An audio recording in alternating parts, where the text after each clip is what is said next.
वैसे सब आगे करना वैसे सब मुबारकबाद और दोनों पेश करता हूं। बहुत बेहतरीन कौमी कॉन्फ्रेंस जारी है और इंशाल्लाह हम पर उम्मीद है कि जब ये ख़त्म होगा तो इंशाल्लाह ताला नतीजा खेज ख़त्म होगा।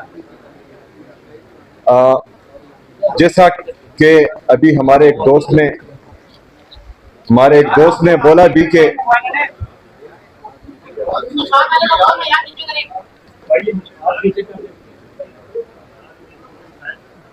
पीछे कैमरे थोड़ा सा ठीक है। जैसे कि अभी हमारे दोस्त ने बोला कि हमने खैबर पख्तूनख्वा में तमाम सियासी जमातों का, मजहबी जमातों का, हर मकतबा फिक्र से लोगों का एक अमन जिरगा किया खैबर पख्तूनख्वा असेंबली में,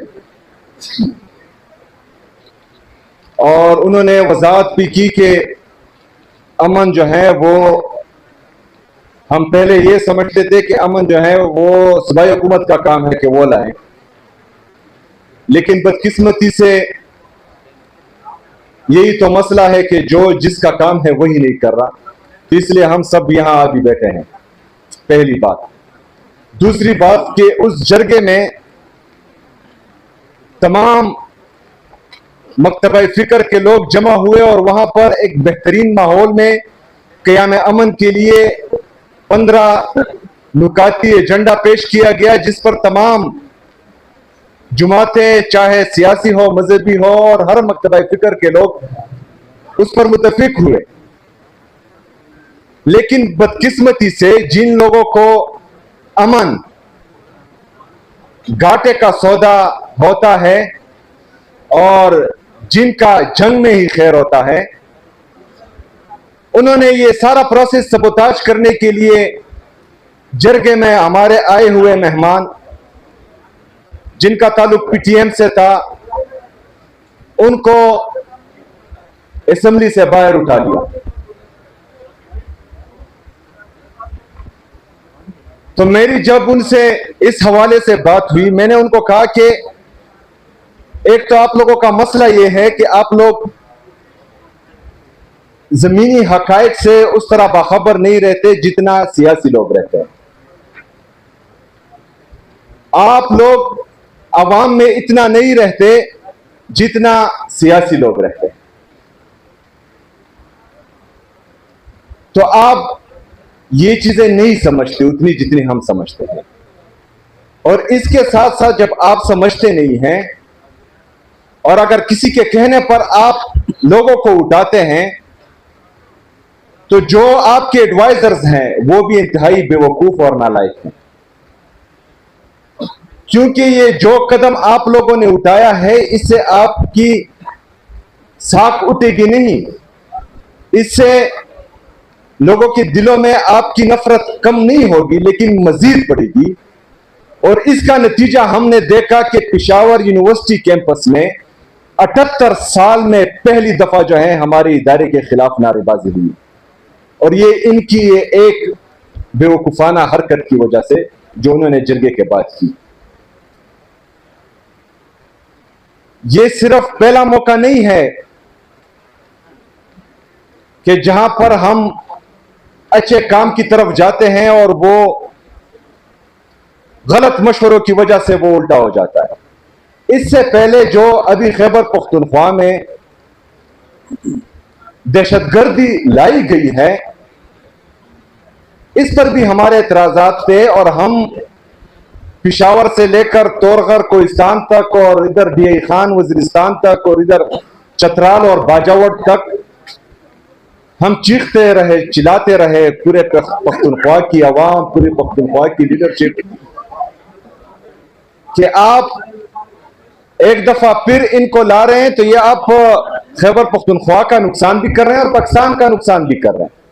ये बंद कमरों की पॉलिसियां जो आप बना रहे हैं, ये आपके लिए भी नुकसानदेह है, ये पाकिस्तान के लिए भी नुकसानदेह है।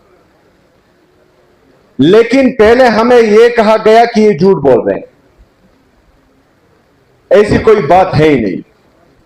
अभी जो है ये ऑपरेशन की तैयारियां कर रहे हैं। तो या ये उस वक्त जुटे थे या आज जुटे। हमेशा जब हम तनकीद करते हैं तो इनके लिए हम सोल्यूशन भी देते हैं। हमने अमन जरगे खैबर पख्तूनख्वा के अमन जरगे में इनको यह मशवरा दिया कि आप खैबर पख्तूनख्वा के स्टेक होल्डर्स, चाहे सूबाई हुकूमत है चाहे वहां के पार्लियामेंटेरियंस हैं, जो हमारे कौमी मशरान हैं, हमारे कबायली इलाकों के मशरान हैं, हमारे अमायदीन हैं, उन सबको बुलाएं, उन सबको बिठाएं, उन सबसे मशवरा करें। और जब आप कलेक्टिव विजडम से कोई कदम उठाएंगे तो ये नतीजा खेज होंगे। इससे पहले जितने भी 78 साल में आपने जो जो फैसला किया है उससे हमें नुकसान ही हुआ है। अभी रिसेंटली रिजीम चेंज ऑपरेशन हुआ, यह बताया गया कि पहले दिन है जो है वो पता नहीं कौन सा इनकलाब आ गया, स्टॉक एक्सचेंज भी ऊपर गया, इकोनॉमी भी बेहतर हुई, जीडीपी भी ग्रोथ कर गया।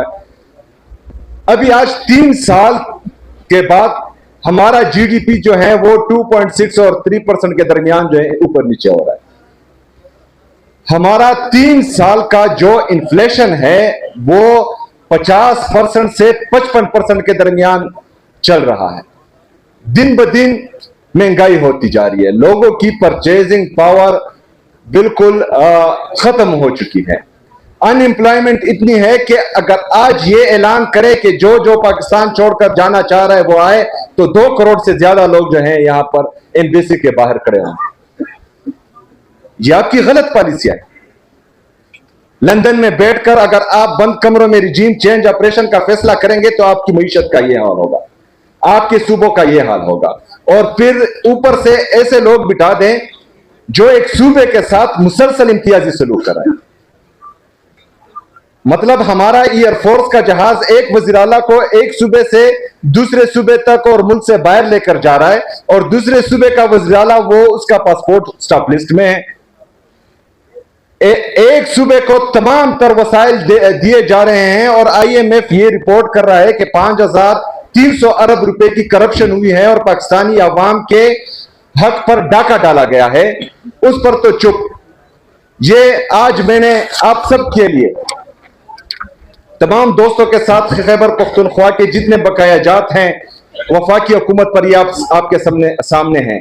ये 4758 अरब रुपए ये मैंने तमाम दोस्तों के लिए आज सबूत लाए हैं। ये हमारा वफाक पर वाजिबुल अदा है।